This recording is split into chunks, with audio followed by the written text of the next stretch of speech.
how to draw anything ever. Ba ba ba. 3 exclamation points at the end for emphasis. You're going to be learning about the process for making a drawing, ladies and gentlemen. And this process is going to help you when you're making a painting or a sculpture. You're going to start off by putting a line that's just left of center all the way from the top to the bottom of your piece of paper. And on the left-hand side of that line is where we're going to write down our 3 basic steps of how to draw anything ever. Step number 1, sketch the basic shapes lightly. You spent time learning how to sketch, so you know what sketching means because you've learned how to use a sketching grip.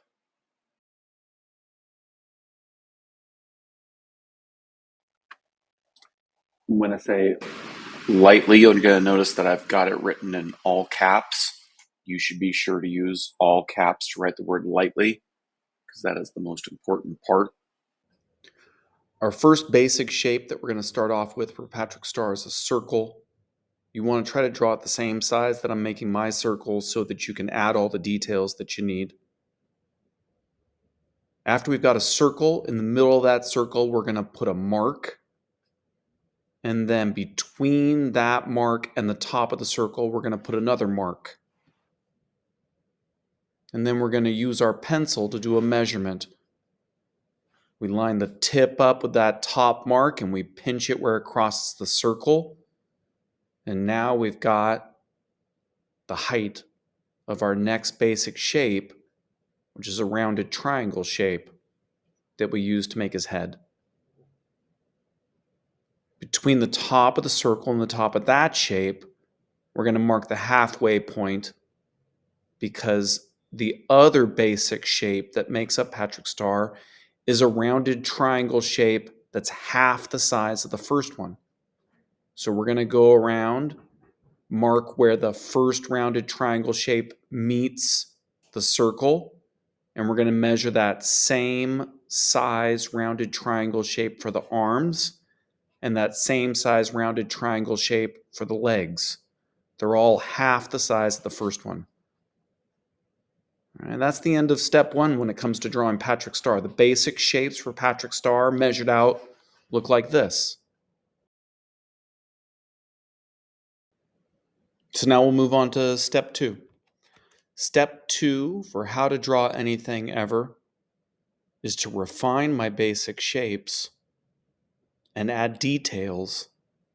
And again, I want to do it lightly. So again, I'm going to put it in all caps over here in the notes. Capital L, capital I, capital G, H, T, L, Y with an exclamation point, lightly.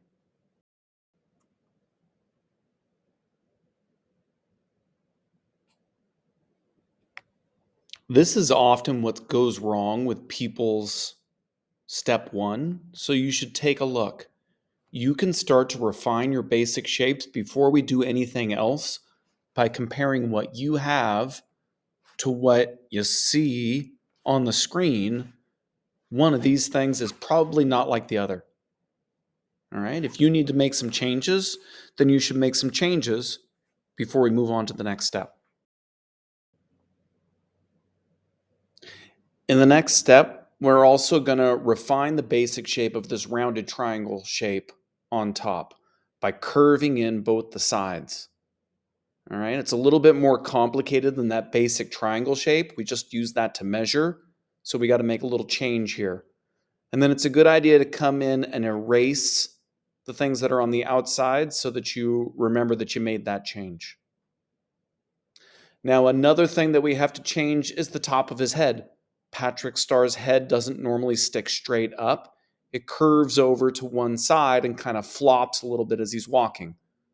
So we're going to go back into the top and we're going to curve that rounded triangle shape over to the side. Change it just a little bit. Now, the next thing that we're doing is adding details lightly, and that's when we really have to remember to not push hard because you're going to be using a writing grip instead of a sketching grip at this point.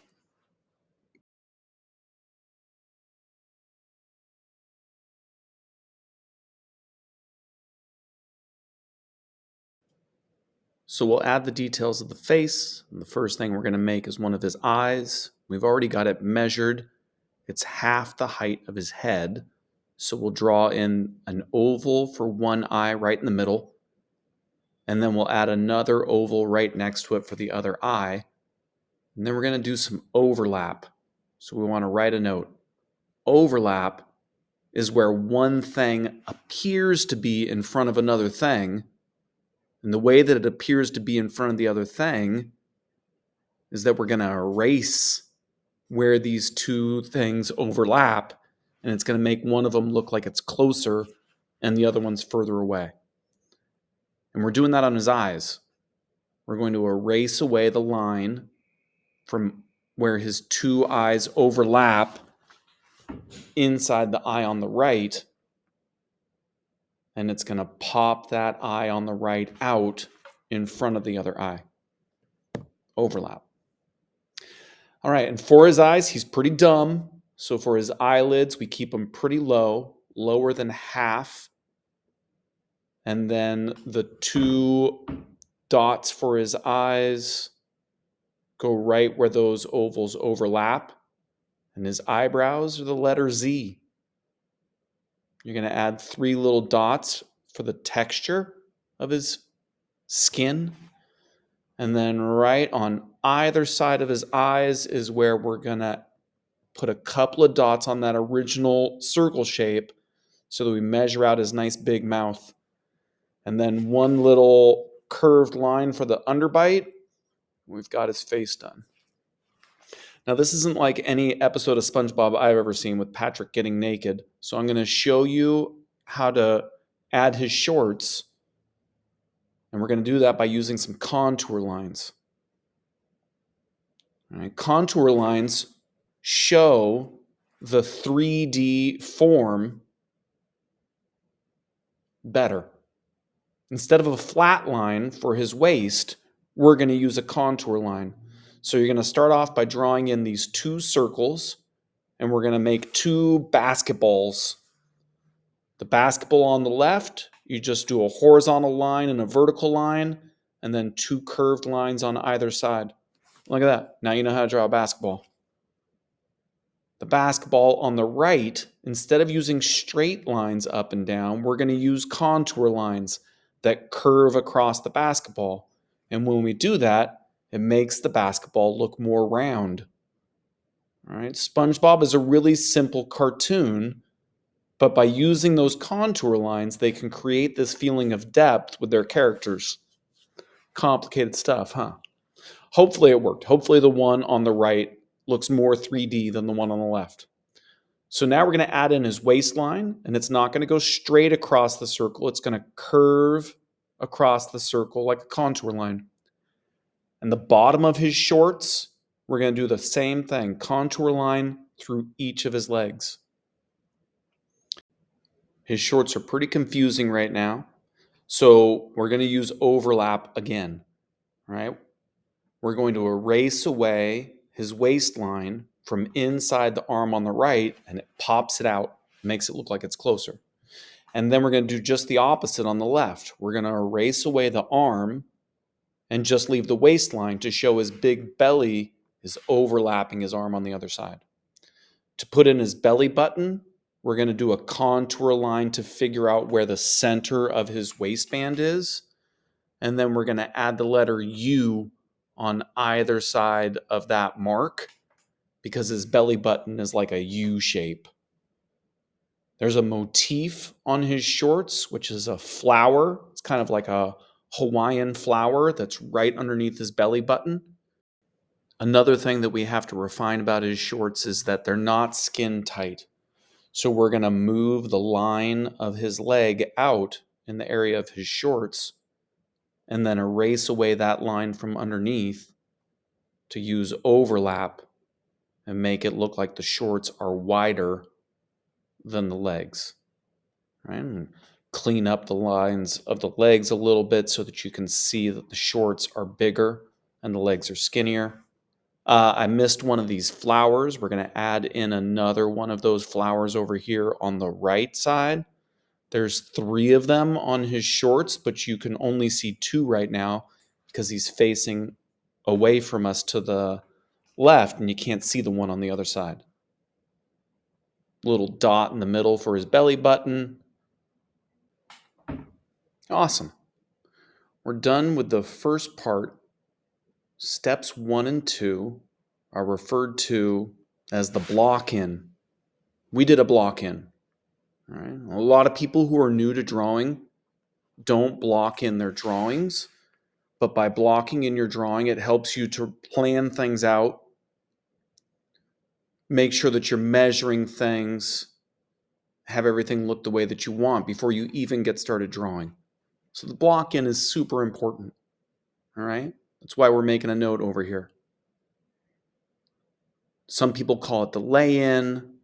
I call it the block in. Steps 1 and 2. Now, after the block in, step number 3, refine your lines by erasing your setup lines and adding either color or shading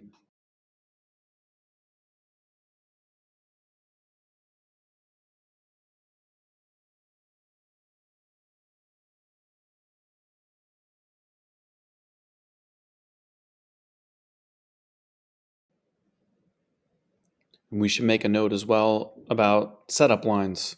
All right, we got all these different kinds of lines that you can use as an artist.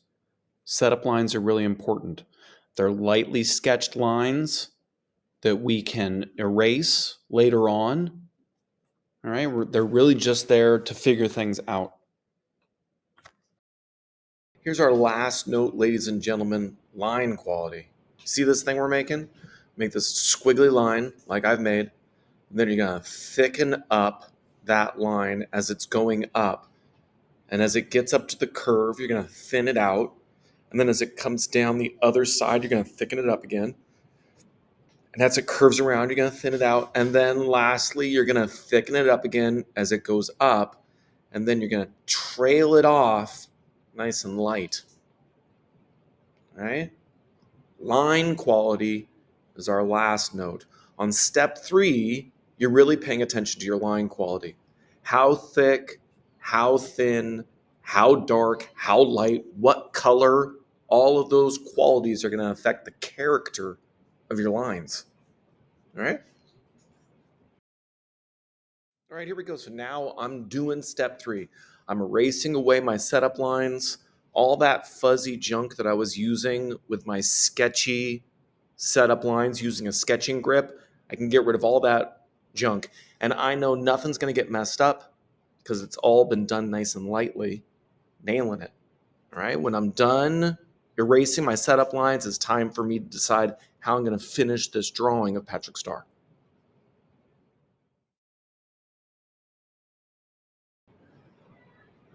I've been teaching this same exercise for years.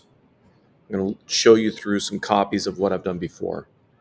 Classic lines, I look up online to see how he looks, to make him look the way he looks. Or I mess with the colors because I want to do different colors because I'm the artist.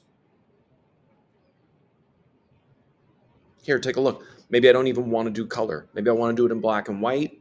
It's up to me. I can do some shading instead. I can change the colors around and make it solid gold. I don't know, dude. You're the artist. This is where you get to decide how you want to finish your drawing of Patrick Star. Mess with the lines, mess with the colors, refine things and change things. It's totally up to you. Look at the line quality on this one. I mean, I'm just going wild. Line quality doesn't have to be smooth, but the line quality should be consistent. Think about the kind of medium that you're using. Depending on whether I'm using oil pastels or watercolor paints, makes a big difference in how this Patrick Star drawing is going to end up. All right? Enjoy yourself. Have fun. It's going to look fantastic.